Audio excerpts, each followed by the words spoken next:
Native Americans have been struggling to preserve their heritage and identity since Europeans stepped foot on this indigenous land. In recent years, there's been a new struggle, one involving identity. New York schools must remove all Native American team names, mascots, and logos by the end of the school year. Broadcasting Buffalo starts right now.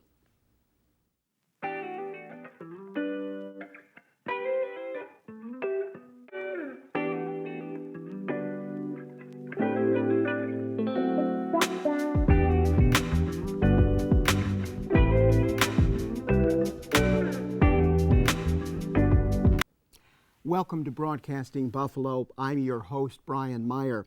Tonight, we'll take an in-depth look into the name changes being made nationally and locally that have been offensive to Native Americans since they were first used. Grace Blackwell has more.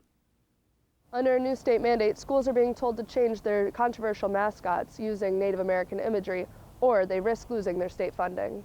We went to West Seneca West Senior High School, where students and faculty are in the process of finding a new name for their mascot, the former Indian. So the legislature introduced a bill sometime this year which would ban all Native American logos and mascot. But it's definitely bittersweet to see the Indian mascot go, because it's been a part of West for so long, but I'm excited to see the new mascot. We spoke with May Roberts, who is a former student and now a teacher at West, to see how she feels about this new chapter. Culture here at West is all about being respectful, though, and living up to just like being a good, strong character and leadership within the community. So if it's time for a change and people are calling for a change, then I think that's the right move to make, and we'll see what people create to come up with a new mascot. I get why they're changing the name, because of state funding, and the kids here deserve a lot of the money and help to get good education. Riley Chavan is an alumni who feels respect for different cultures is more important than nostalgia for a school name. Making sure everyone feels included and heard is most important, because we're all equal, we're all human, everyone's feelings and voices should be heard. School leaders feel it's important for students to have input. We're going to open it up to the elementaries, the middle and the highs, all on the west side of town, to come up with the mascot and come up with a rationale for the mascot. According to their website, Iroquois School District is waiting to hear more about the state regulations before moving forward with a name change. In 2015, Lancaster High School officially changed their mascot's name from the Redskins to the Legends. We spoke with one alumni about the name change. Depending on if the logo is actually offensive or not, I would say to stick with it because of all the equipment and all the awards and trophies that you're going to have to replace, and that's going to cost a lot of money in itself. The clock is ticking for affected schools, as they only have the end of this school year to make the changes. For Broadcasting Buffalo, I'm Grace Blackwell. Well, thank you, Grace. When we come back, I'll be joined by Dr. Lori V. Quigley, interim president at Medaille University. She's also an educational consultant and advisor to many school districts, colleges, and universities in strengthening diversity, equity, and inclusionary policy and practices. We'll also be joined in this discussion with Kim Dunlop, an attorney who specializes in federal Native American law. See you when we get back in just a minute. Experience Buffalo and Erie County's unique stories with the new Buffalo History Museum podcast. Connect with Western New York's history as you listen to detailed narratives about heritage, architecture, business, innovation, and significant events and people throughout time. The podcast takes inspiration from the museum's collection and beyond, from experts on staff and featured guests. From the 1918 influenza to F. Scott Fitzgerald, experience the stories that make up our region. The Buffalo History Museum podcast. Listen wherever you get your podcasts. No matter the occasion, Premier Gourmet is here for you. Featuring Buffalo's best craft beer selection, grocery store items, coffee, and gifts. Find locally made Buffalo products and everything you need for your home bar. Visit premiergourmet.com. This is a college that inspires. Here you'll be engaged, strive for excellence, and prepare for a career. Visit our amazing Elmwood Village campus and apply today. You'll achieve your edge here. This place is Buffalo State College. No matter the occasion, the Premier Group is here for you. Take advantage of our easy online ordering and curbside pickup, or shop the finest selection of unique wines, spirits, and gifts at any of our 3 independently owned Western New York locations. Welcome back to Broadcasting Buffalo. I'm Brian Meyer, and tonight I'm joined by Dr. Lori V. Quigley. She's interim president at Medaille University and a Native American, also an educational consultant. We're also joined by Kim Dunlop, a Native American and attorney specializing in federal Native American law. It's a pleasure to have both of you with us tonight. Tell us a little bit about your backgrounds. Dr. Quigley, we'll start with you. Thank you, Brian. I'm a member of the Seneca Nation Wolf Clan. I grew up at the Allegheny Territory, down just a little bit south of Buffalo. I've been a career educator and administrator. I've worked in Indian education for at least 30 years as well, consulting and advising at the state level and the national level. And we're emphasizing that tonight you're expressing your views. Yes. Excellent. Yeah. Kim, a little bit about you. Hi, thanks for having me. I am also a member of the Seneca Nation. I'm Snipe Clan. I grew up off territory in Niagara County, closer to the Tuscarora Indian Reservation, and my family is all located there. I attended public high school, went to a Division I school and was an athlete there, and then went to law school and immediately started my career in Washington, D.C. I've been representing tribes from across the country for over 20 years. And so it's very clear you both have a lot of background in this. We were talking offset. This debate has been going on in New York State for over 20 years. How did you feel when you saw the kind of progress that we started to see several years ago? I think the progress in New York State is a little bit behind the times compared to other states nationally. I think that this has been an issue that has been debated for as long as I can remember as an adult. And I think that I do remember Commissioner Mills years ago, about 30 years ago, advocating that schools consider dropping the Native American mascot, but it never was a mandate until just recently. So I'm really pleased with the State Education Department in the direction that they're moving in, because it really mirrors what's been happening at the national level. And we're going to talk about those regulations. Kim, what do you think took so long here in New York State? I think the resistance to change. It was a long history of tradition. People have been very stuck on having their logos and their mascots, and they feel very strongly about it. I know you had mentioned the Lancaster debate that had been ongoing for years, and they finally changed it, but this has been going on at the federal level since 1992 and even before that. So we're looking at 30 years of change, and when you talk about progress and the state finally issuing this, I think I've just been following this so long in my career. When they started at the federal level in 1992, I was still in middle school. So now, like, to see it finally changing, I think it's been a progression that's, you know, long overdue. And Kim mentioned the Lancaster controversy, which really sort of erupted in 2015. I covered some of that as a radio reporter. I remember the debate at that point was, well, but we're not trying to make, this is not offensive, intended offense. We want to keep our identity too. How is that debate, how do you think that shaped this dialogue and the outcomes that we're seeing now? I think for schools like Lancaster and colleges and universities and even national teams, you have a fan base that develops not so much an identity with a symbol, but an affinity with that symbol, and I think there's a huge difference.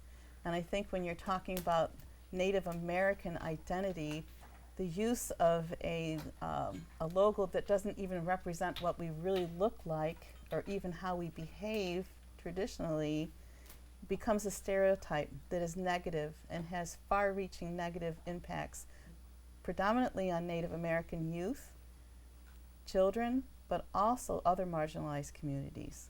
In the way that we're depicted, which is wrong, inaccurate, sometimes makes us as invisible people of the past, when we are here and present today with our customs, our cultures, our language, our traditions. Mm-hmm. I remember I was a student at Marquette University in Wisconsin way back when I had a lot of hair, and we were the Warriors at that point. And you know, of course, they went through their own debates and so forth, and have since changed. Kim, you're an attorney that specializes in Native American law. Were you directly involved in some of these name change, logo issues? I was not. There's so many different issues that tribes are facing these days, and you know, it varies from tribe to tribe. There's people within the Seneca Nation that don't have a problem or are not offended with mascots or that issue. And when you look at it at the spectrum, where I was working in DC and representing tribes from across the country, it's not always the priority.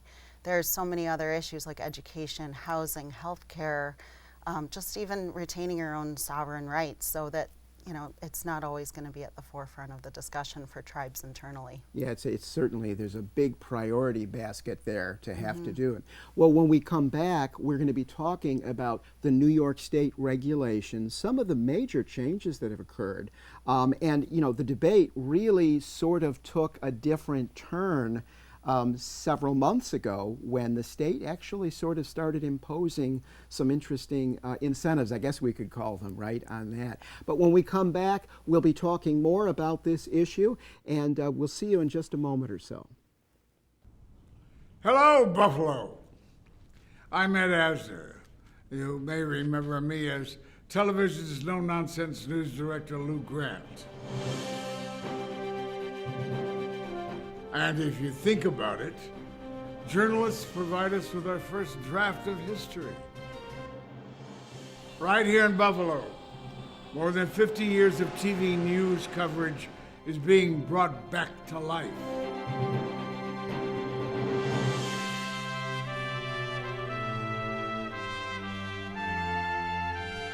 Local stations are working with the Buffalo Broadcasters Association to bring back the stories that help define the Niagara frontier. The Pheasant Lane neighborhood, where drifts reach to the rooftops. It's called the Archive Project, and I support it with all my heart.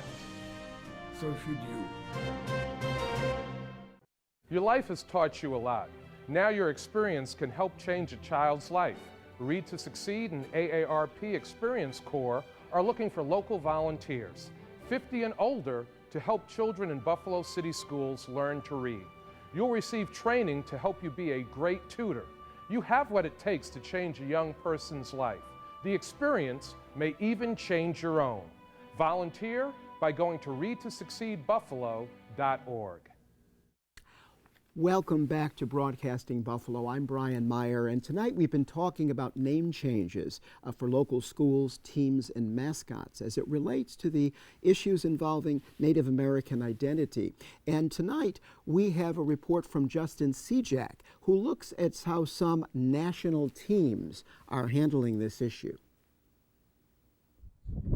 Public outrage over some insensitive mascots and team names have led some professional sports teams to change their names.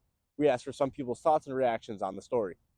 A number of professional sports teams have now changed their names to be less offensive towards Native Americans.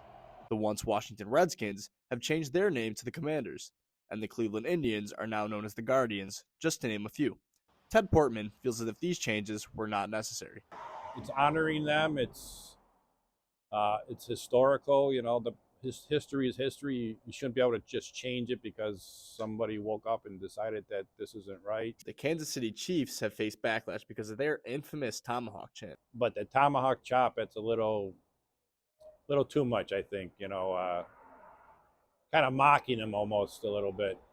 Other people we spoke with felt that these changes were necessary. Have like an overwhelming majority of the people find this thing offensive, I think that's when it's right to take action and say, okay, we need to, change these mascots. At the heart of the issue, Nellie Hanna believes that misappropriating various cultures is the problem. It's really a debate, and I find it annoying to be a debate is because, like, people love to argue about people of color. And I think that people find their lives to be up for debate when it's really not. People are offended by it, and you have to sympathize with the people who are offended by it because that's their culture and they don't want it shown that way.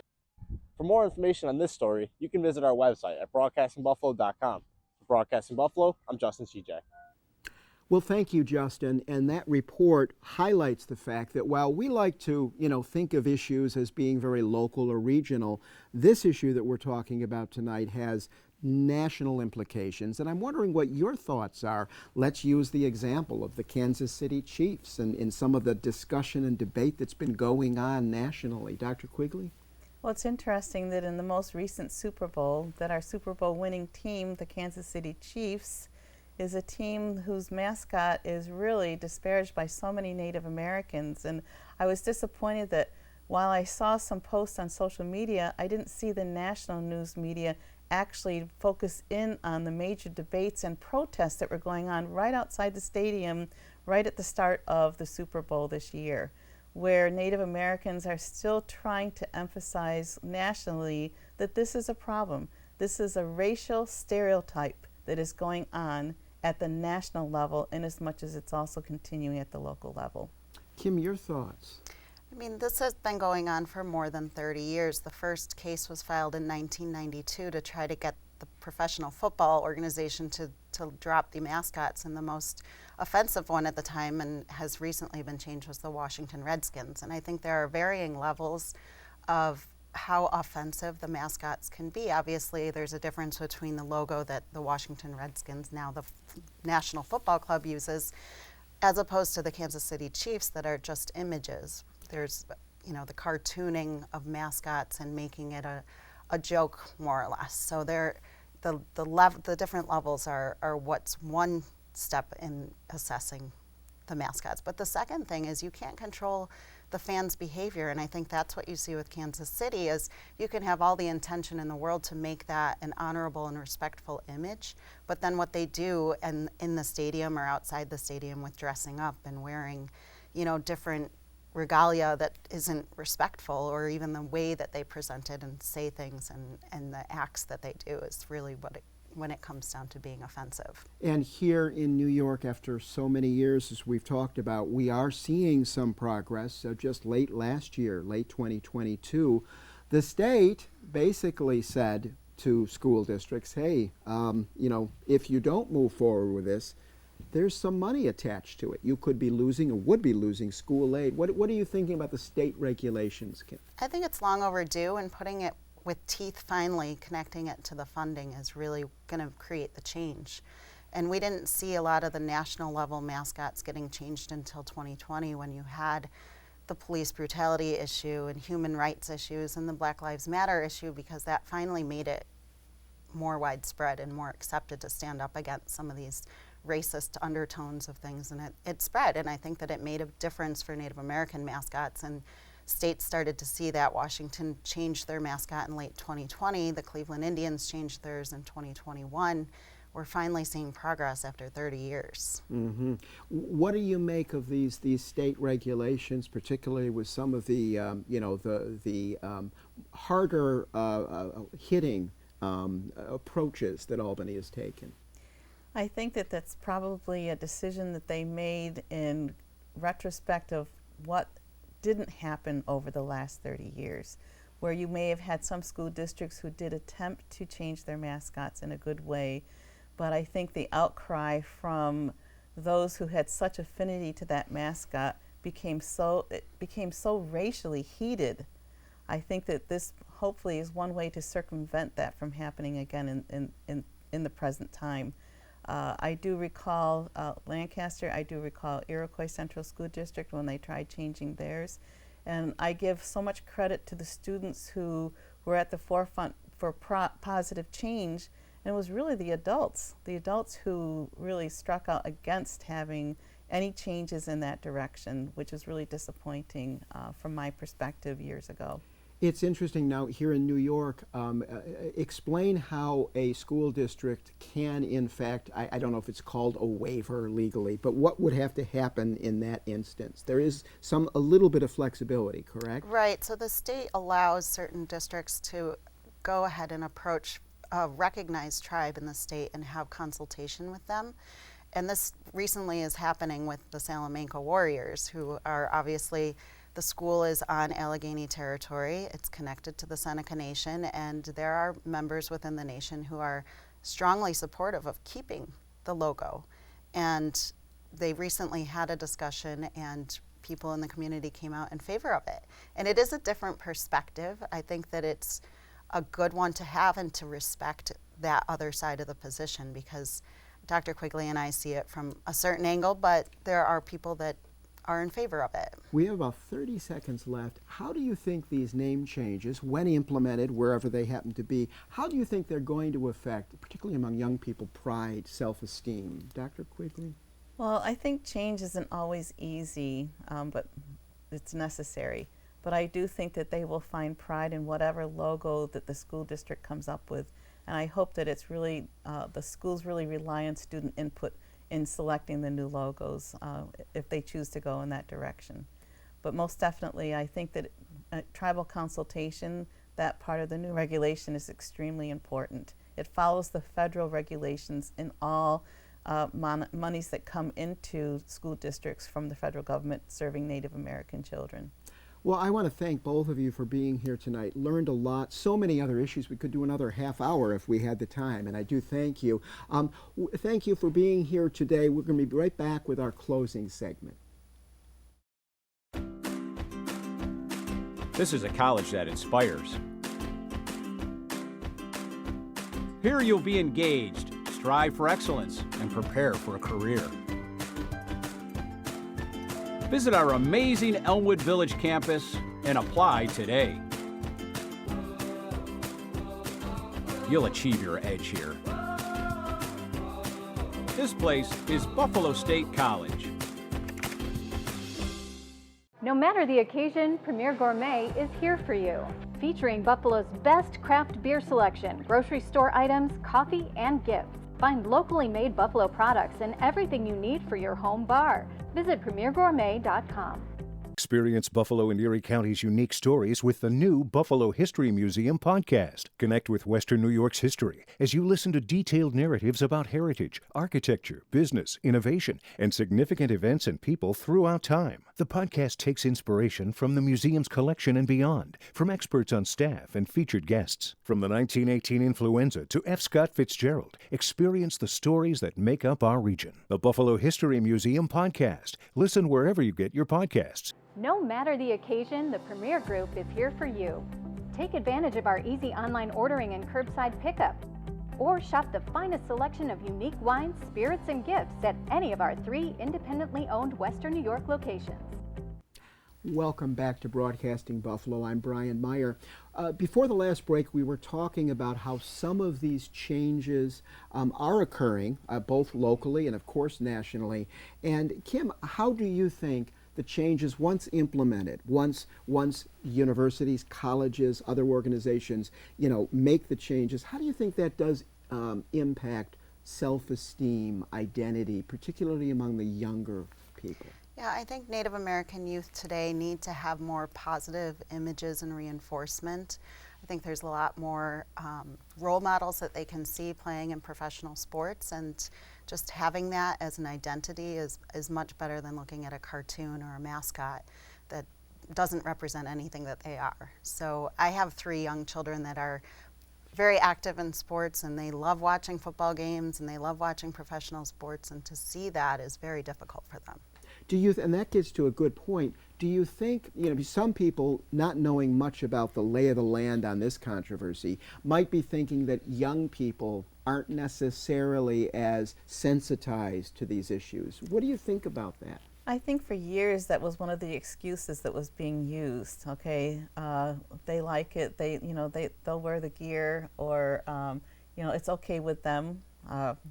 Who's them? All right, when there are so many different Native American indigenous tribes across the United States, I think that there's been a lot of very good research in the past 15 years, in particular about the social-emotional impacts of Native American stereotypes on indigenous children, that it really impacts their ability to have very strong sense of self-esteem, because even though something in popular culture might attract them, it doesn't, as Kim says, really represent who they are or the indigenous communities that they're associated with.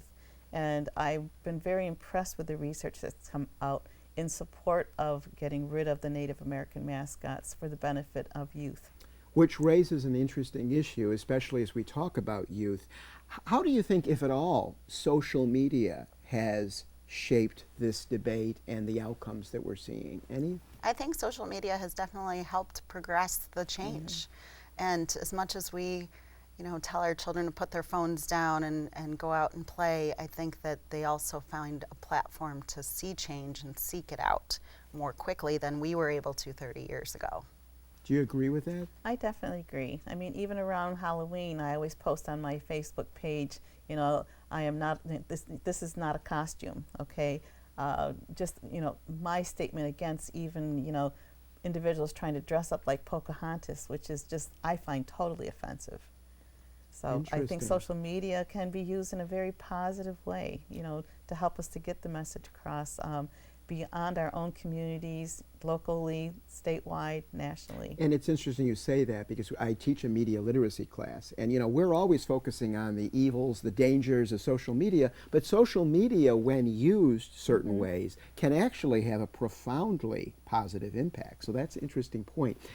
You folks have not only covered it, but been very involved in seeing these changes. What advice, if any, might you give an organization, or maybe another a group of individuals fighting for these same sea changes, these very difficult changes to make? What advice can we give? What lessons have we learned? Kim? I think it's to not give up. If you believe something so strongly, do your research, get all of your facts in order, present it, and be open to the other side of it.